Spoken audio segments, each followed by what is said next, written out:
Com vocês o programa Associação da Polícia Civil Fala com São Paulo. Este programa é dirigido para a sociedade paulista e comunidade policial civil. O tema em discussão é a recente medida provisória editada pelo governo federal de número 447, que gerou a Lei Federal número 11.960/2009, que, segundo os especialistas e advogados da área constitucionalista e também administrativistas, ampliou o calote contra os trabalhadores públicos, credores de precatórios.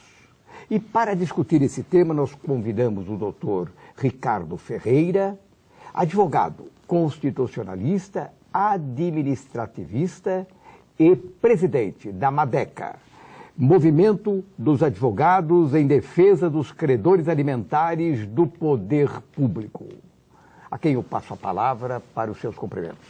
É uma honra estar aqui de volta, discutindo os aspectos relativos à aplicação da medida provisória 447, que realmente constitui mais uma investida do poder público contra direitos judiciais detidos pelos cidadãos. Perfeito. Nós vamos sair para um pequeno intervalo e voltamos já.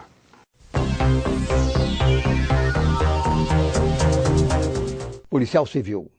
Uma das formas para progredir na carreira policial é através da universidade. A Associação da Polícia Civil, pensando em você, criou uma bolsa de estudos parcial com as melhores universidades de São Paulo. E a UniFMU, uma das maiores universidades de São Paulo, reconhecida pela sua qualidade no ensino superior, ela está integrada na Bolsa de Estudos Parcial da AFCPESP. Amanhã, passe na nossa associação, ou seja, a Associação da Polícia Civil de São Paulo. Retire a guia de encaminhamento e se inscreva no vestibular da UniFMU e progrida na carreira policial.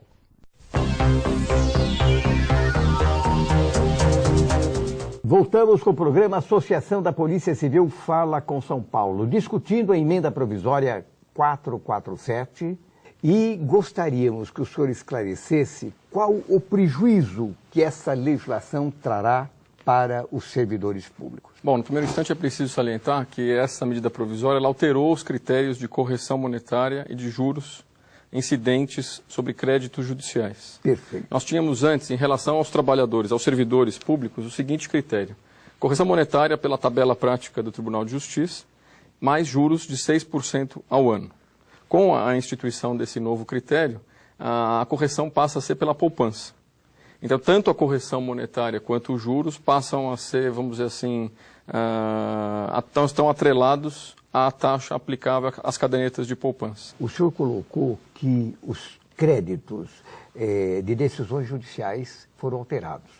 Mas eu pergunto, os credores de dívidas que são questionados na justiça, comprou um automóvel, ele deve, não pagou, esses valores também foram alterados? Não. O que acontece é o seguinte: esse dispositivo ele vale apenas quando o réu é o poder público. Essa alteração... Exatamente. É uma alteração que fere efetivamente o princípio isonômico, Perfeito. Porque quando o poder público é réu, ele se vê na condição privilegiada de remunerar os seus credores judiciais de forma mais modesta, ao passo que um devedor comum não tem a mesma prerrogativa. A diferença, concretizando um pouco, ela gira em torno de 4, 5% a menos por ano. Então, a taxa Selic, que é uma taxa aplicável a um devedor comum, vamos dizer assim, ela gira em torno de 12, 13% ao ano. Ao passo que esse critério privilegiado dá ensejo a uma remuneração anual na faixa dos 7%. Então é uma legislação injusta? Porque o senhor veja, a sociedade, a Constituição, ela foi escrita e existem códigos posteriormente, o Código Civil, né, que ela determina formas de cobrança dos credores sobre dívidas que são objeto de contratos, de negócios que são realizados. E aquele devedor, como o senhor colocou, comum, ele tem que pagar direitinho as decisões que são determinadas pelo Código Civil, correto? Que são embasadas indiretamente inclusive, ou diretamente inclusive, à Constituição. Exato, inclusive quando deve tributos também. Exatamente. Quando o poder público tem um crédito tributário em relação a um cidadão, o cidadão tem que pagar com juros de correção monetária a todos aplicável, né? Ao passo que o Estado, quando ele deve, ele tem uma condição privilegiada, passa a ter uma condição privilegiada. Então, quer dizer, eu não diria nem que a situação é injusta, eu acho que é inconstitucional. Claro. Porque está estabelecendo cada vez mais uma divisão clara perante o Poder Judiciário. Perfeito. O Poder Executivo vem se arvorando crescentemente poderes, né, absolutamente incompatíveis com a sua situação constitucional. Isso perante um regime democrático. Perfeito. Em que ambos, cidadão e poder público, têm que se submeter da mesma forma à eficácia das decisões judiciais. Perfeito. E o senhor veja, na medida em que essa medida provisória e a lei 11.960, ele criou um devedor privilegiado, que é o Estado. Nós temos a figura do credor privilegiado, agora nós temos a figura do devedor privilegiado e sempre é o poder público o devedor privilegiado. O senhor veja, que além de poder não pagar, quando quiser pagar, vai contar com critério muito mais benevolente. Correto, mas é uma afronta à Constituição isso. Sem dúvida. Eu entendo assim. Sem dúvida. Nós não tivemos, veja bem, nem no regime da Revolução, nós não tivemos decisões dessa forma. É verdade. Sob o manto democrático, nós vamos assistindo aí a uma ruptura crescente dos direitos do cidadão frente ao poder público. Nós temos apenas um invólucro de democracia, mas, na verdade, o que existe crescentemente é um regime que caminha para um Estado totalitário. Sim. Porque o cidadão não tem mais chance de ver os seus direitos concretizados na justiça. Além de não haver perspectiva nesse sentido, aqui em São Paulo nós temos um atraso no pagamento de precatórios alimentares, aqueles que deveriam ter preferência constitucional de mais de 10 anos. E não fosse suficiente essa situação calamitosa, ainda vem o poder público e pretende impor aos seus credores uma condição pior na correção dos créditos que detém. Há um crescimento do Estado enfrentando trabalhadores... Exatamente, um crescimento financeiro do Estado custeado às custas do sacrifício de direitos alimentares dos cidadãos. E é um crescimento de poderes. Sem dúvida. De poderes do Estado. Ele está acima das leis. Sem dúvida. Eu observo isso.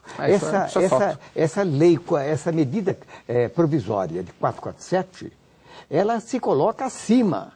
É um diferencial, é mais um diferencial em favor do poder público em relação, vamos dizer assim, às pessoas jurídicas de direito privado e aos cidadãos. E a lei 11.960, ela também se coloca acima. Na medida que ela incorporou esse dispositivo vindo da medida provisória, também padece do mesmo mal. Exatamente. Sem dúvida. Agora o senhor veja, nós que lutamos tanto pelo restabelecimento da democracia em nosso país, ao verificar essa situação de calamidade, eu me coloco assim. É uma barbárie. Eu sou trabalhador. É uma barbárie. Uhum. Será que isso não passa na cabeça dos parlamentares, dos senadores de Brasília, que tanto lutaram pelo restabelecimento do regime democrático, a Câmara Federal, que também exerceu essa luta para o restabelecimento do regime democrático, o presidente da República, que foi um dos elementos que levantou uma bandeira de questionamento contra o mau patrão. Agora é colocada uma legislação em cima de uma medida provisória 447, que amplia o parcelamento da dívida para com o INSS, de quem o governo federal é o administrador. Sim, quer dizer, eu vejo isso é um fenômeno muito claro. Evidentemente, o Congresso ele acaba sendo, vamos dizer assim, assolado por pleitos de governadores e de prefeitos. E os atuais congressistas também têm ambições nesse sentido, de ocupar cargos majoritários no futuro. E, evidentemente, eles também serão beneficiados com alterações desse tipo, né? Porque a coisa vem sempre no sentido de isentar. Isentar o Estado de ter que adimplir determinadas quantias ou de poder pagar menos do que efetivamente deve. A coisa vem sempre no mesmo sentido e sempre contra o cidadão. Mas o Estado, doutor Ricardo, eu acompanho o seu raciocínio e o senhor também há de convir que o Estado, ele em determinados momentos, ele desce da sua figura de Estado, ele se despe das suas prerrogativas, sem dúvida. Política, sem dúvida. Se despe dessas prerrogativas para descer na condição na vala de se emparelhar com o cidadão comum. Claro. E administrador também, quando ele firma um contrato, quando ele desapropria uma área de terra, quando ele desapropria uma residência para transformar numa escola, enfim, ele desce na condição de nessa cidadão. Situação de submissão ao judiciário, o Estado não pode se dissociar de qualquer cidadão. Exatamente. Senão existe uma ruptura no regime democrático, isso é muito flagrante. E nós temos assistido ao crescimento de legislação concessiva de privilégios e prerrogativas processuais ao poder público, o que, no meu modo de ver, é absolutamente injustificável por ferir o cânone da democracia. Perfeito. Doutor Ricardo, nós vamos sair para um pequeno intervalo e vamos voltar discutindo esse tema, entendeu? Tão importante para os telespectadores e servidores públicos do Estado de São Paulo e principalmente para os policiais civis.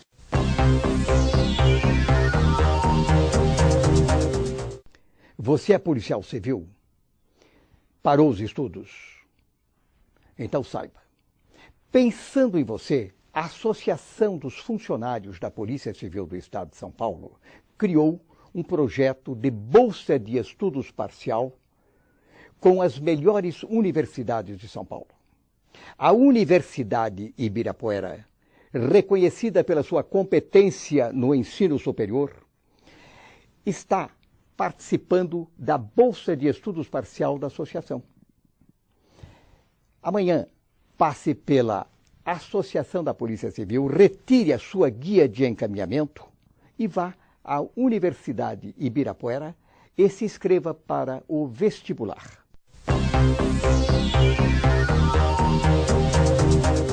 Voltamos com o programa Associação da Polícia Civil Fala com São Paulo, recebendo o doutor Ricardo Ferreira.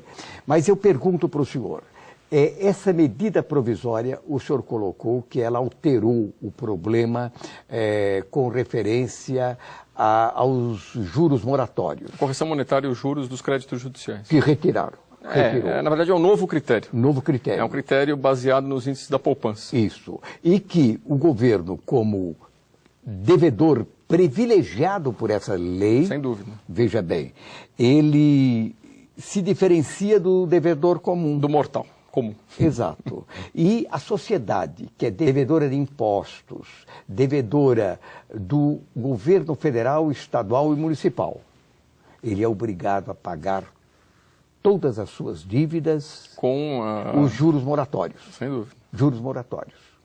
E, através dessa legislação aprovada em Brasília, vejam os senhores, que criou o devedor privilegiado, que é o Estado, ele não é obrigado a pagar os seus precatórios com os juros moratórios.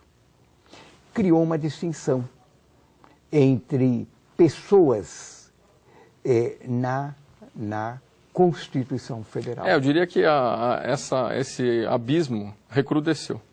Nós temos um fosso maior hoje. Já havia um fosso, porque o Estado ele tem tido a possibilidade de não pagar suas dívidas judiciais. O Estado de São Paulo é um devedor realmente simbólico nesse quadro, porque realmente deve em precatórios alimentares mais de 13 bilhões de reais. E é o maior, né? É o maior do Brasil. A dívida judicial é a maior dívida judicial brasileira. Brasil. Exatamente, é no Estado de São Paulo. Nós temos 13 bilhões de precatórios alimentares e por volta de uns 4 bilhões de precatórios não alimentares pendentes de pagamento. Agora, doutor Ricardo, esse questionamento que nós estamos mostrando, que foi aprovado agora, ela não terá reflexo no exterior? Sem dúvida. Sem dúvida. Porque eu acompanhei agora recentemente questionamentos da Madeca e de outros sindicatos questionando também, e associações de classe questionando. Nós estamos elaborando um questionamento, um ofício questionando essas legislações criadas e o débito, a dívida do governo do Estado para com os policiais civis e servidores públicos, que nós vamos encaminhar à OIT, Organização Internacional do Trabalho. e vamos mandar para outras organizações internacionais. Eu tenho a impressão que outras organizações ligadas, e eu tenho a impressão a Ordem dos Advogados e a Madeca também, eu acho que poderia entrar nesse questionamento de mandar para... A OAB tem feito um trabalho, a OAB Federal principalmente tem feito um trabalho muito bom nesse sentido. Se postando contra, por exemplo, a PEC 12, a chamada PEC do calote, né, que tenta... Que não foi aprovada ainda. Não, ela passou pelo Senado Federal, colheu aprovação no Senado e hoje está na Câmara, sob número 351/09. Perfeito. E a OAB tem se postado de uma maneira extremamente corajosa e firme contra a aprovação desse texto. E realmente seria, se viesse a ser promulgado, seria uma tragédia nacional com clara repercussão internacional. Agora, doutor Ferreira, o senhor colocou na PEC 12. Exato. Muito bem. Essa medida provisória e a legislação aprovada, a 11.960, ela não tem semelhança? Tem. Na verdade, a PEC 12 ela contemplava um dispositivo análogo. Em função da dificuldade de aprovação, esse texto compreensivelmente conta com vozes fortes em sentido contrário, vozes que se colocam no sentido da democracia, em favor de um regime de Estado de Direito. Ela contemplava um dispositivo análogo. Verificando a dificuldade de aprovação desse texto, da PEC 12, prefeitos e governadores acabaram enxertando esse dispositivo na Lei 9.660 através da medida provisória 447. Uma operação meio mandrake, digamos assim, né?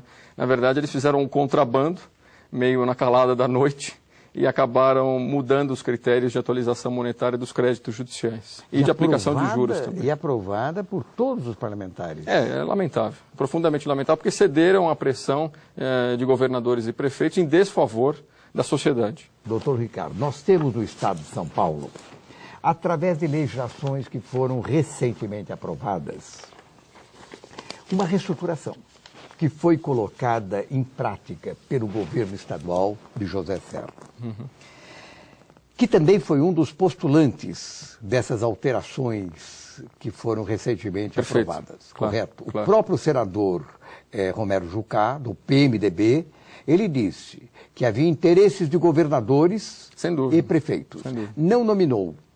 Mas presumivelmente é um dos interessados. Claro, todos os chefes de executivo teriam interesse na aprovação de um texto desse tipo. Exato. E ele recentemente esteve com o presidente da República, certo? Nós vimos, a sociedade brasileira toda viu, o governador Serra tendo um encontro com o presidente da República no Palácio do Planalto. Mas veja o senhor, houve uma reestruturação através da lei complementar 1063 para os delegados de polícia e 1064 para os policiais operacionais, veja bem.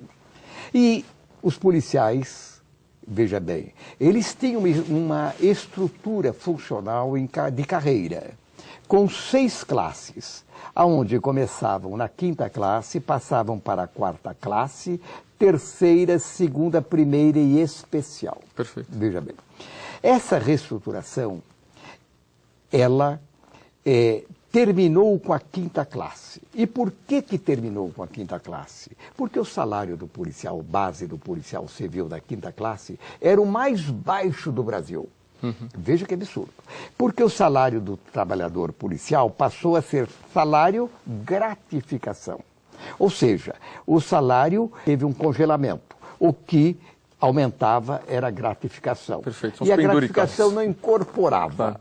São as criações. São as metamorfoses, né? Exatamente. Que vão surgindo por conta da falta de uma política consistente salarial. Exato. Então, veja o senhor.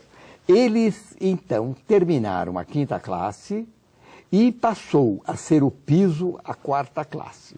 Como a 5ª classe dos policiais delegados e policiais operacionais, ela recepcionava os policiais em regime de estágio probatório, recém-aprovados em concurso, eles tinham que cumprir 3 anos de estágio probatório. E não tinham estabilidade. Muito bem. Acabado a 5ª classe, que recepcionava esses estagiários, ela passou a recepcionar a 4ª classe. Perfeito. Muito bem. Atualmente, a 4ª classe que recepciona esses os policiais ingressantes. Ingressantes, Perfeito. estagiários. Agora o senhor veja, quem estava na 4ª classe não podia conviver com esses estagiários, porque eles tinham estabilidade. Ascenderam para a 3ª. Através do enquadramento, eles ascenderam à 3ª classe. Agora vejam, senhores, eles só pensaram no quadro ativo. Só pensaram no quadro ativo. Fizeram todo o enquadramento. Ou seja, os policiais que estão aposentados na 4ª classe continuam na 4ª classe. O governo estadual esqueceu de promover a ascensão dos aposentados. Já que na 4ª classe só fica quem está em estágio probatório e o aposentado já evidentemente, transpôs essa etapa. E veja bem, essas condições para ascender à 3ª classe foram elevadas da 4ª para a 3ª, esses policiais já cumpriram determinadas exigências. Perfeito. Correto? Já cumpriram em atividade. Exato, em atividade. Esses policiais aposentados também já cumpriram essas exigências. Perfeito. E foram agora abandonados à própria sorte, jogados na 4ª classe, que hoje eles só se reserva em atividade para quem está em estágio probatório e transitórios, Perfeito. porque eles não têm efetividade. E esses têm efetividade. Agora eu pergunto para o senhor, como o senhor vê essa legislação a 1063 e 1064? Como o senhor vê? Perfeito. E qual a possibilidade desses policiais civis de 4ª classe ascenderem à 3ª classe? Como o senhor vê? Primeiro, o direito deles. Claro, segundo, perfeito. a sua ascensão. Em relação a essa questão do tratamento desigual a servidores da ativa e servidores aposentados, está cristalizado na jurisprudência o entendimento de que qualquer benefício de caráter geral para os servidores que têm direito à paridade, os aposentados anteriormente à emenda 41 de 2003, que devem ser estendidos esses benefícios gerais aos servidores aposentados. Perfeito. Como me parece que essa reestruturação ela tem essa característica de generalidade, porque já só se reservou a 4ª classe a quem está em estágio probatório, quer dizer, todos que já galgaram, já passaram, já transpuseram essa etapa, tem que estar no mínimo enquadrados na 3ª, me parece que o aposentado que já também passou por essa etapa tem direito à ascensão à 3ª. Me parece que é uma equivalência perfeita. Perfeito. E o senhor veja, o instrumento que eles utilizaram para elevar o quadro ativo é o enquadramento. Mesmo que seja decorrente de enquadramento, por ter essa característica de generalidade, eu acho que ela não pode deixar de ser aplicada aos aposentados que têm direito à paridade. Isso me parece muito claro. Quer dizer, não é propriamente uma condição que só é possível de ser, vamos dizer assim, adimplida por quem está em atividade. Perfeito. Porque um policial que está aposentado já passou pelo estágio probatório. Exatamente. Então, já teve, vamos dizer assim, o direito à estabilidade assegurado enquanto estava em atividade. Então, portanto, me parece que ele não pode ficar marginalizado nessa situação. Os policiais teriam possibilidade de questionar judicialmente essa elevação pelo reenquadramento à 3ª classe? Eu entendo que sim. Eles poderiam, em tese, sustentar que o direito à paridade está sendo derrogado por essas duas legislações. Porque como se trata de um benefício de caráter geral, deveria ter sido também refletido na situação dos inativos. E não somente reservado vamos dizer assim, essa reestruturação para quem estivesse em atividade. Então, com base no princípio da paridade, no artigo 40, parágrafo 8º da Constituição Federal, qualquer policial que hoje se encontra aposentado, que se aposentou antes da emenda 41 de 2003, que esteja na 4ª classe, pode questionar judicialmente a situação. Perfeito. Parece muito claro. Perfeito. Bom, acréscimo, essa política vem sendo uma constante aqui no Estado de São Paulo, né, de realmente privilegiar o pessoal da ativa, que evidentemente tem um poder porque trabalha, e o Estado depende do trabalho dos servidores ativos, né, mas a gente assiste realmente um crescente desprezo ao aposentado. Certo. Né, sempre há uma tônica no sentido de afunilar direitos de quem está aposentado. O que é lamentável porque fere realmente esse princípio constitucional que foi aí erigido pelo Constituinte de 88, né, no sentido de preservar a situação do aposentado. Perfeito. Esse é mais um exemplo típico, né? Exato. E vende a muito isso, hein? Vende a muito desde, posso até dizer, do restabelecimento do regime democrático. Uhum. Em 1988, nós exercemos o mandato parlamentar. E nós pegamos em andamento, em 88, na Assembleia Legislativa, uma reestruturação.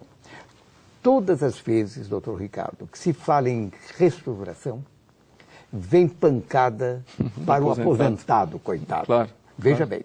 Então, em 88, o governo Quércia, veja bem, ele fez uma reestruturação que foi elaborada já na época do Montoro, em 86, pela Lei 494. Veja bem, que ele criava classes para todas as carreiras, 4 classes. E nós tínhamos carreiras como agente de telecomunicações, carcereiros, agentes policiais, que não tinham carreiras, eram cargos isolados. Perfeito. E se criou 4 classes. Fizeram a reestruturação, correto? Determinando, veja bem, que os policiais seriam enquadrados na classe em que estavam. 30 dias depois, de aprovada a lei, estabeleceria a promoção por antiguidade desses policiais nos cargos criados. Ora, o aposentado ficou parado no cargo que estava. Perfeito. E hoje eles estão na 4ª classe. Por isso que eu estou mostrando para o senhor. Porque o problema vem lá de trás. Exatamente. Perfeito. E são milhares de policiais, Perfeito. carcereiros, agentes, etc., que foram prejudicados em 88. Diante dessa alteração recente, doutor Uquias, eles poderão tranquilamente ir ao judiciário questionando a situação. Perfeito. Me parece absolutamente viável. E eu vislumbro realmente fundamentação jurídica para que tentem um êxito judicial no sentido de conseguir ser remunerado como os policiais de 3ª classe. Perfeito. E nós vamos contar com o seu apoio, doutor Ricardo. Tá certo. Tá bom. Em defesa desses aposentados. Tá perfeito. Tá certo? Mas nós chegamos ao final do nosso programa e eu quero passar a palavra para as suas despedidas. Pois não, é uma honra estar aqui de novo. Eu tenho apenas a lastimar, como presidente da Madeca, a pouca evolução que a questão dos precatórios vem tendo aqui no estado de São Paulo.